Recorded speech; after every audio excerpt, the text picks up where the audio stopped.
Hey everyone, and welcome. Today we're diving into one of the oldest and maybe one of the most important human questions out there. How do we really get to know ourselves? It's a journey people have been on for literally thousands of years. And today we're going to explore it with some surprisingly modern tools. So, where do we start? Well, it all kicks off with these two simple but incredibly powerful words, famously carved into the Temple of Apollo way back in ancient Greece. Know thyself. This isn't just some dusty old suggestion. It's a profound call to action that's been echoing through the centuries, and it's really the foundation for everything we're talking about today. And here's our game plan. First, we'll look at the ancient quest itself. Then, we'll talk about the modern mirrors we all face. After that, we're going to get super practical with how to actually practice self-love, explore how an AI assistant can help, yeah, really, and finally, wrap it all up for your own journey inward. All right, let's jump right in with section 1, the quest to know thyself. I mean, in a world that is just buzzing with distractions 24/7, why is this ancient idea more important right now than ever before? What's so wild is just how universal this idea is. It pops up everywhere, across different cultures and different times. For Socrates, knowing yourself was the absolute beginning of wisdom. For his student Plato, it was all about understanding your soul. And you see it in spiritual texts, too, like the Gospel of Thomas, which says the kingdom is within you. It's clear this one idea is a massive cornerstone of human thought. But, okay, if this is such a foundational idea, why is it so dang hard to do? And that brings us right to section 2, facing your mirrors. We're about to get real about the modern challenges that make this whole quest so difficult. So, what are we even talking about when we say mirrors? Well, think about it. Life is constantly showing you reflections of yourself through big events, through feedback you get from other people, even just in your own reactions to things. These are all huge opportunities to see yourself more clearly, but only if you actually look. If you ignore them, you just get stuck. This reminds me of an old Dunkin' Donuts commercial. There's this baker who's so busy, he's literally running into himself coming and going, just stuck in this endless loop. Does that sound at all familiar? It's a perfect metaphor for how we repeat the exact same patterns, the same mistakes, and somehow expect a different result, totally blind to our own reflection. So why do we avoid these mirrors? Why do we ignore the reflections? The author Brianna Wiest just nails it with this quote. Self-sabotage can sometimes feel like self-protection. We hold ourselves back, thinking we're playing it safe, when really we're just afraid of what we might see. It's like we're trying to protect ourselves from potential pain or failure, but we end up just getting in our own way. And this self-perception thing, it can get really distorted. Here's a fascinating story. When the Dalai Lama first visited the West, someone asked him about negative self-talk. The whole idea was so completely foreign to him, he literally needed it explained. He just couldn't grasp why anyone would think negatively about themselves. That really shows you how deeply this can be baked into our culture. Okay, we've definitely identified the problem. So now what? Let's talk solutions. Section 3, how to practice self-love.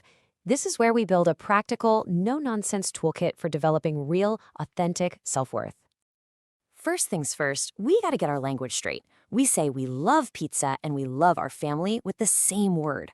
For this practice, we're gonna make a clear distinction. Like is for fleeting material things.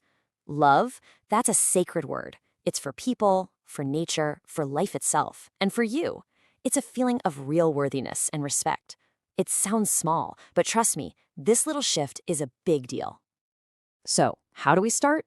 With 2 super simple warm-ups to get your mind in the right gear. First, the mirror warm-up. Every single morning, just look yourself in the eyes in the mirror and say, I love you. I know it's gonna feel awkward at first. Do it anyway. Second, the strengths warm-up. List 5 things, just 5, that you are genuinely good at. And no false humility here, okay? And now for the main event, the self-love framework. The challenge is pretty simple. Find at least 10 things you genuinely love about 4 key areas of yourself: your life, your mind, your spirit, and your body. Now, this might sound kind of hard, but the point isn't to list your greatest hits or prove you're perfect. The goal is to train your focus, to actively scan for the good stuff that's already there, but that we usually overlook. It's about rewiring your brain from self-criticism to self-appreciation. Now, look, that kind of deep reflection can be really tough to do alone. But what if you had a partner to help you think things through? And that's where modern tech comes in. In Section 4, we're going to talk about your AI reflection assistant. No, this isn't about replacing your own brain. It's about using AI as a powerful partner to make your introspection even better. To get the most out of an AI assistant, you have to give it good directions. It's pretty simple, actually. Just be clear about the task, what you want it to do, give it some context so it knows the situation, assign it a persona to adopt, tell it the format you want the answer in, and finally set the tone you're looking for. This turns it from a search engine into a focused, really helpful tool. Okay, let's look at a real-world example for, say, career guidance. Instead of asking something vague like, what job should I do, you give it a powerful prompt like this one. You're asking the AI to guide you through a conversation to figure out your own strengths and desires. The AI becomes a structured guide for your own thinking. It's a total game changer. And here's another great one, this time for emotional support. You ask the AI to act as a compassionate self-care coach. You give it your own context, I've been feeling lonely, and in return, you get gentle, personalized, and actually practical strategies. It's like having a brainstorming partner for your own well-being, available anytime. And here's one more cool trick. You can take your own journal entries or reflective writing and ask an AI to revise it for clarity. Sometimes, just seeing your own thoughts organized and rephrased by something else can give you this aha moment and help you understand them on a much, much deeper level. So let's bring this all home. Section 5, the journey inward. This is where we tie together that timeless, ancient wisdom with these incredibly powerful modern tools.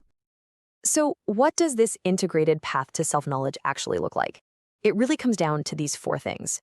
You start with that ancient call, know thyself. Then you learn to actually acknowledge your mirrors and the patterns they're showing you. You actively and intentionally practice authentic self-love. And you can leverage new tools like AI as your personal reflection partner to help you along the way. And it is so important to remember what this journey is really about. This is not like the Queen in Snow White asking who's the fairest of them all. It has nothing to do with comparison or vanity. The whole point of this entire journey is to become the best possible version of yourself. And that brings us to the end of our explainer. But for you, it's really just the beginning. So we're going to leave you with one final thought to carry with you. What is the first question you will ask yourself on your journey inward?